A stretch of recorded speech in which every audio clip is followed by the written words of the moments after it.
Not all wealthy people drive Rolls Royces. They're often much harder to spot. Last summer, Andrea and I had a great conversation about how to find and engage these people to consider a gift for your campaign. Take a listen.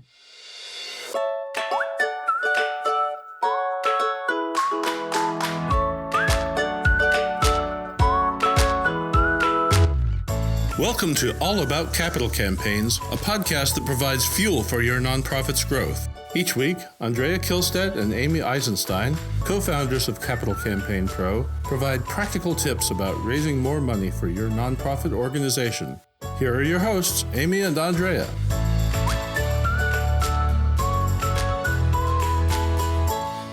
Hi, I'm Amy Eisenstein. I'm here with my colleague and co-founder, Andrea Kihlstedt.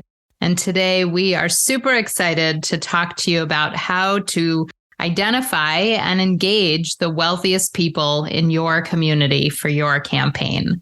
Andrea, get us going. Yes, thank you, Amy. This is such a great topic. I think there are many organizations that don't feel like they have a direct line or access to the people with real wealth in their community. And what's more, they're intimidated by the very idea of trying to get to know those people. They feel like they're sort of outclassed or those people won't want to talk to them, right? And so as a result, they back away. They put themselves and their organizations in a different social class, and they often miss huge opportunities. So I think it's important that we talk about it. We talk about how to find those people. Who are they really looking for? How to find them and how to draw them in, how to get to know them. I think that's really important because it's not just about identifying them. It's about really how to engage them authentically, so that they will want to get involved in your organization.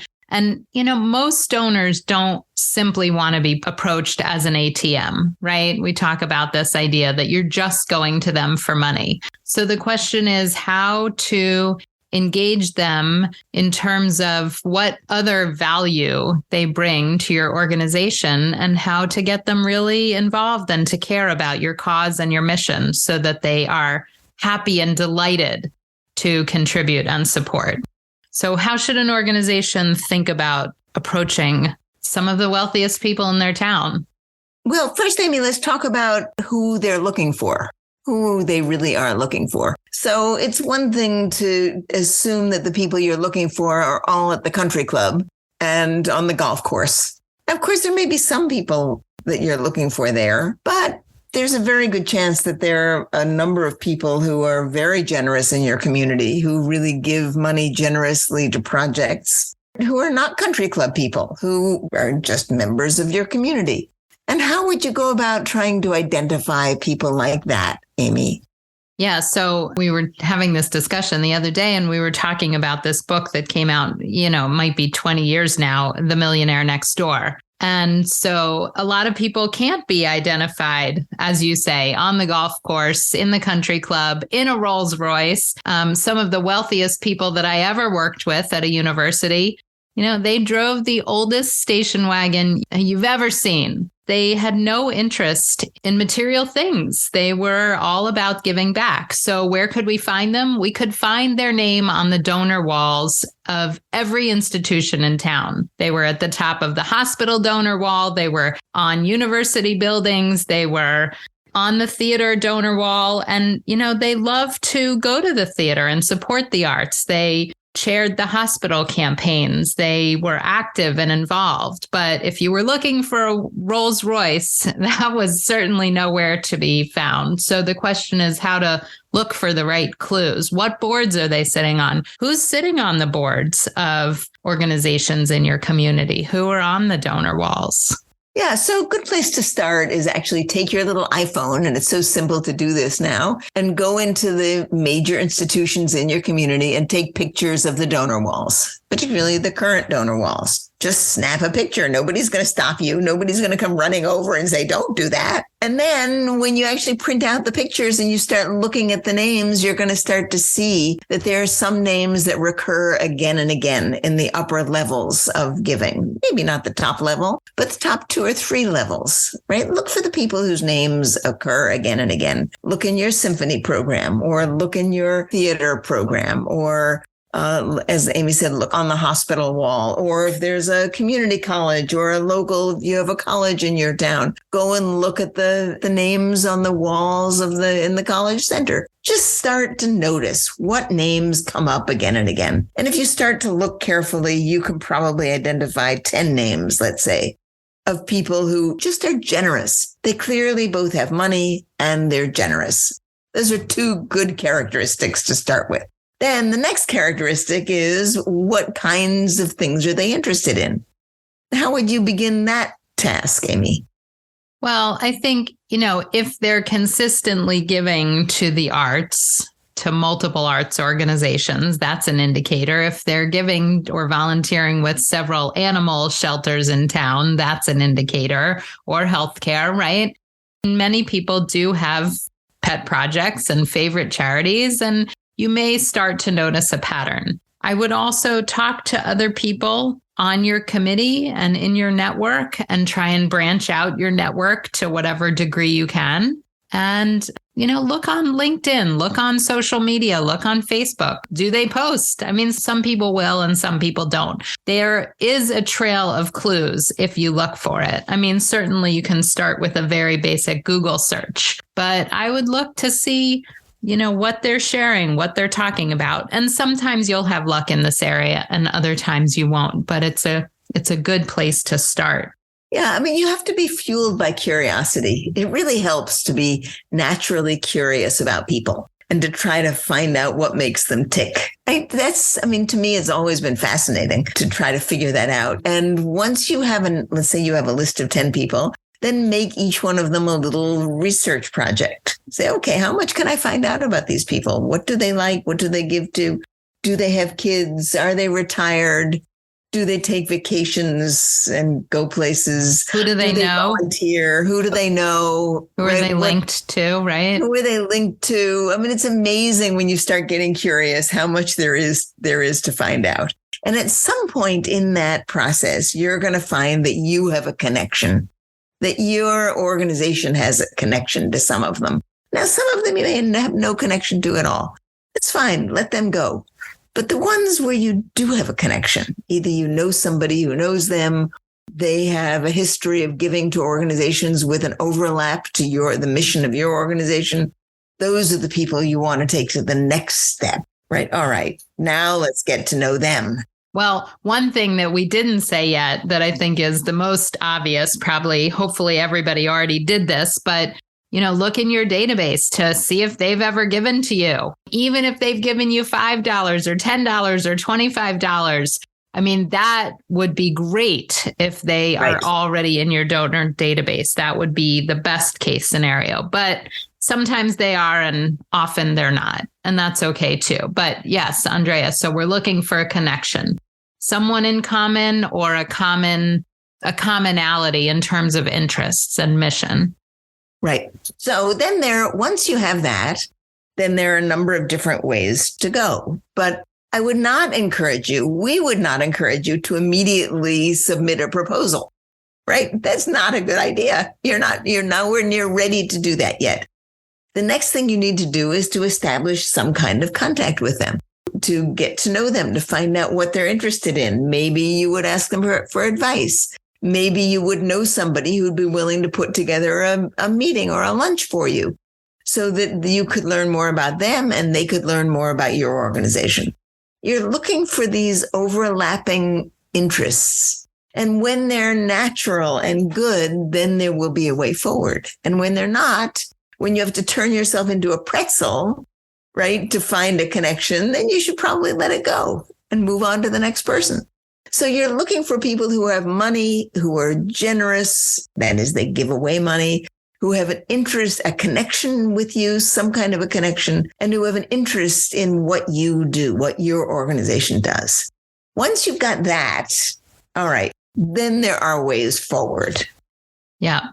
I think, and a campaign is a perfect opportunity to go and introduce yourself and ask some of these folks for advice that you're finding overlaps with, and really asking them for feedback and input on your case for support, either formally or informally. Formally through a feasibility study, or more informally through a pre-feasibility conversation, is a great way. And you can say, listen, I understand that you've been on multiple campaign committees throughout our community. And since you have so much experience with campaigns, we would really appreciate 30 minutes of your time to give us some advice and feedback as we head into a campaign. And that's genuine and authentic.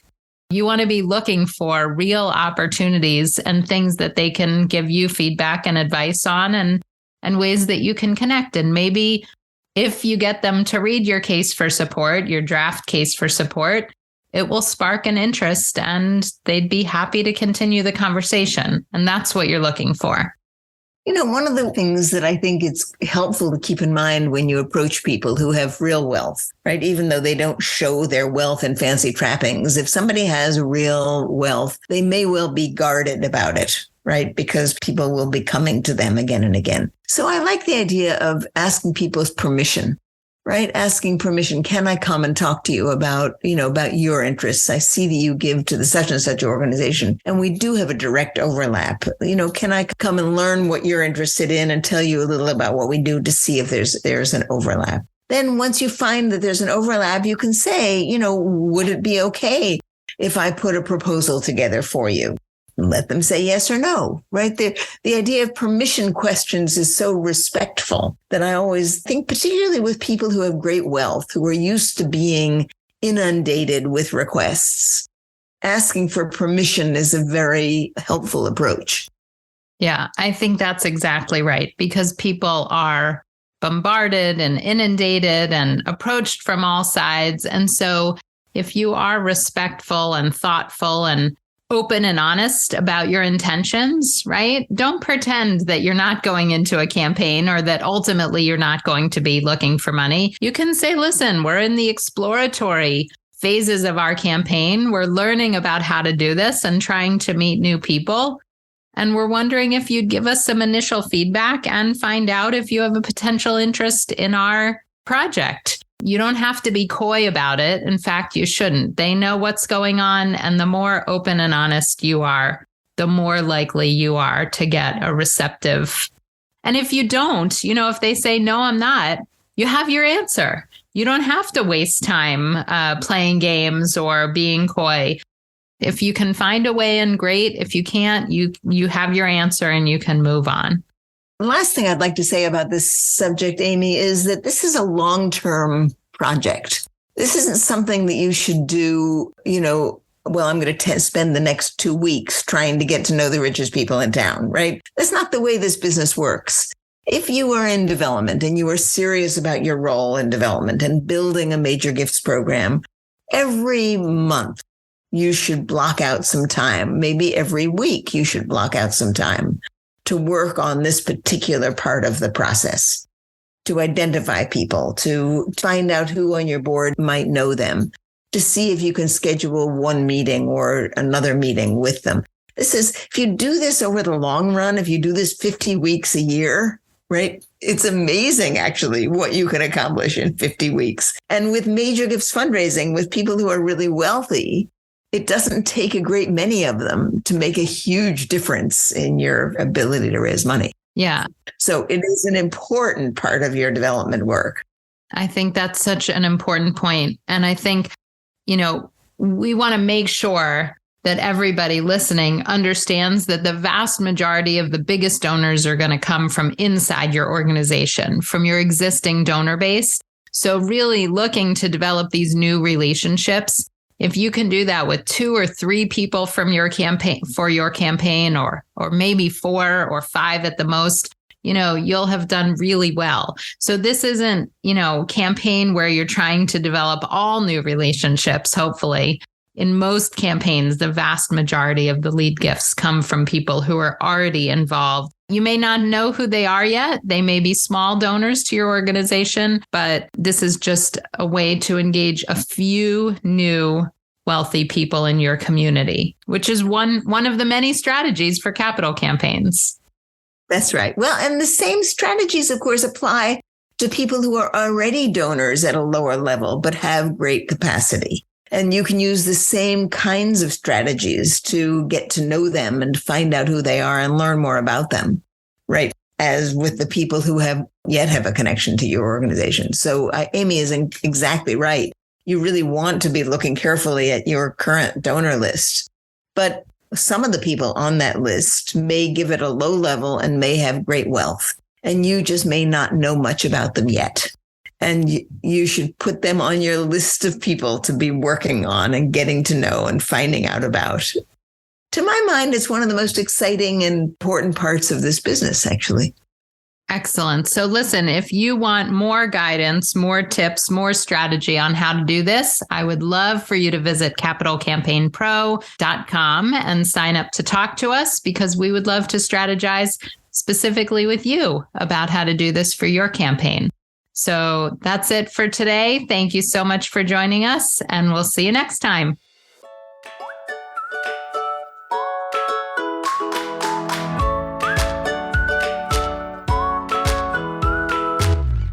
Thanks for joining Amy and Andrea for today's All About Capital Campaigns. To learn more about them and their work together, visit capitalcampaignpro.com. And please subscribe, rate, and review us on your favorite podcasting platform. Thank you.